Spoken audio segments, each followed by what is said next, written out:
What's going on, guys? It's Cimo. Now today I'm bringing to you my top 5 cards for the Duelist Saga. Since Duelist Saga is coming out this Friday, March 31st, I figured it would be appropriate to do my rundown of my top 5 cards out of the set, and there's going to be even more than that because what we're going to do is we're actually going to start with the honorable mention, and that card is Power Wall. Now Power Wall is a really interesting card. It was debuted in the anime, and there's the whole thing with Zane just taking like half of his deck and throwing it out, and it was a really cool, really powerful card back in the anime. It actually got nerfed, and I'm going to read the new text. So the new text says, during damage calculation, when you would take battle damage from an opponent's attacking monster, send one card from the top of your deck to the graveyard for every 500 damage, round up, you are about to take, and you take no battle damage from that battle. Now the reason I say this got nerfed is because back in the anime, you would have to get rid of one card for every 100 life points you were going to take from that battle. So, as a hypothetical example, if you were going to take an attack from a Blue Eyes White Dragon, with the new effect of Power Wall, you only have to mill 6 cards off the top of your deck.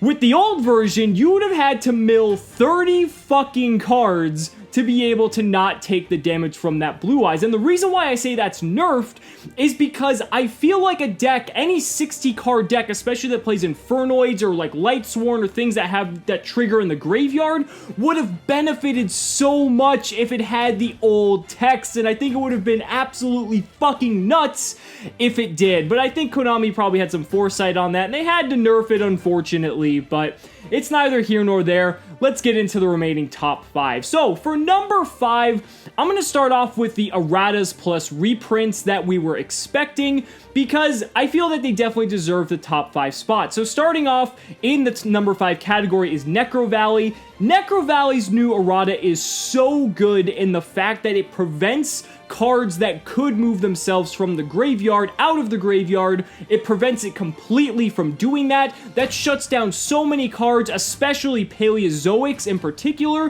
which makes it a very good card to combat that deck, as well as a myriad of other cards as well. That's just one simple example. Then you have Imperial Order, which is basically going to be the new format-defining trap card, because Imperial Order's ability to completely shut off spells for the duration of the duel if your opponent has no way to shut it off, or if you decide not to shut it off through destroying it by your own means. But a card that has that much control over the game is ridiculous, and quite frankly, I don't know what the fuck they were thinking in giving this card an errata and letting it come back out, because I think this is just as degenerate as any other Floodgate we've gotten in the past, but we'll just have to see. And then finally for the reprints, MX Saber Invoker. And the reason I have Invoker on this list is because Invoker was so key for so much of the Zodiac archetype and people splashing the Zodiac archetype into other decks as an engine, and it's such a good enabler, and the fact that Terratop is still at 3, it's an easy way to get into Invoker, and it does so many combos, and the fact that it just demanded such an outrageously expensive price tag, I'm really happy that MX Saber Invoker is going to be reprinted and going to be available to the masses at a much more affordable price. I think that's better for everyone overall. So now, moving on to the next card we have. The next card is actually a combination of cards, once again, because they kind of go hand in hand in a way, because they both revolve around the same type of attributed monster, and that is water. Now, the first one I want to talk about is Sea Lord's Amulet. Now, Sea Lord's Amulet is a continuous spell card, and while it's active on the field, water monsters cannot be destroyed by card effects. And then after the third, I believe, standby phase, let me actually double check that here. The third end phase, I'm sorry, your opponent's third end phase, you send Sea Lord's Amulet to the graveyard. Now, why this is really interesting to me is because there are a lot of different water decks at the moment. You've got Mermail, you've got Paleozoic that could actually benefit from this card. Now, I know Paleozoic have some built-in protection already, but Mermail in particular are very susceptible to board wipes and don't really have a lot of good recovery from if they get hit by a Regeki, a Dark Hole, anything like that. So, Sea Lord's Amulet's very interesting to me because it is a -1, but bestowing that sort of protection and enabling that sort of resilience on your board as a Mermail player is really, really good, especially if you've got, like, Totally Awesome to back it up as well. It's just a really neat card in my opinion. It's probably not going to see a lot of play, if any at all, but I definitely think it's something worth mentioning if you're considering playing a water deck whatsoever.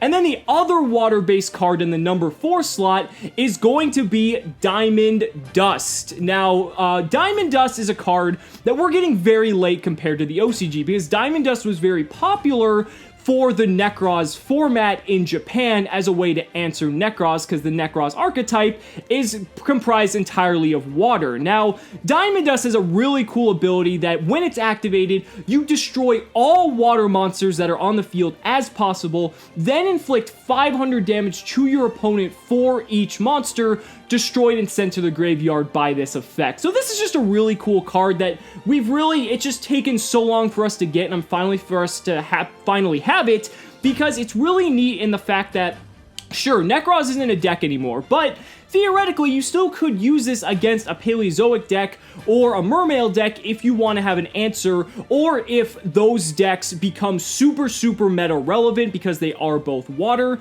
and it's just a really nice way to kind of handle them. Now, I know Totally Awesome is a way to kind of stop this, and Paleozoic, since it's a trap card, can just chain themselves to it, but on resolution, you'll summon the Paleozoic, and then Diamond Dust will just wipe them all clean, so they can't really chain to it, which is really interesting. And again, like I said, board wipes against water-based decks are very effective, and this is just now another way that you might see people running in the side deck to help combat water-focused decks. So, moving on to number 3, we have White Veil. Now, White Veil is just a really interesting card to me for a myriad of different reasons, because it's almost like a conglomerate of an ancient gear monster, DDD Dawn King Kali Yuga, and then like Heavy Storm or Harpy's Feather Duster. It's just like a really weird card. So it's an equipped spell card, and when your equipped monster is attacking, your opponent cannot activate spell or traps until the end of the damage step, and then face-up spell or trap cards that are already active are negated. And then if that equipped monster manages to destroy your opponent's monster by battle, then it Harpy's Feather Dusters your opponent's side of the field. Now, the biggest drawback to this card, aside from it being an equipped spell, which is pretty shitty, but the fact that if this card leaves the field, you take 3,000 points of damage as a result of that. That's a lot of life points, especially when we're playing Solemn Strike at 3 and Solemn Warning and Lullaby of Obedience and all these other cards that require us to pay life points for costs. 3,000 life points might be something that we can't exactly afford to expend on a card like this. That's not exactly a sure thing. I think White Veil might have a place somewhere, but ultimately I don't really think it's going to see a lot of play. But I love the design of the card. I love how it's this ultimate glass cannon, high risk, high reward type card, because if you get it off, then your opponent is fucking in for it, because this card could potentially be like a +3 or a +4 depending on the circumstances against very back row heavy decks, and I just think that's really cool overall.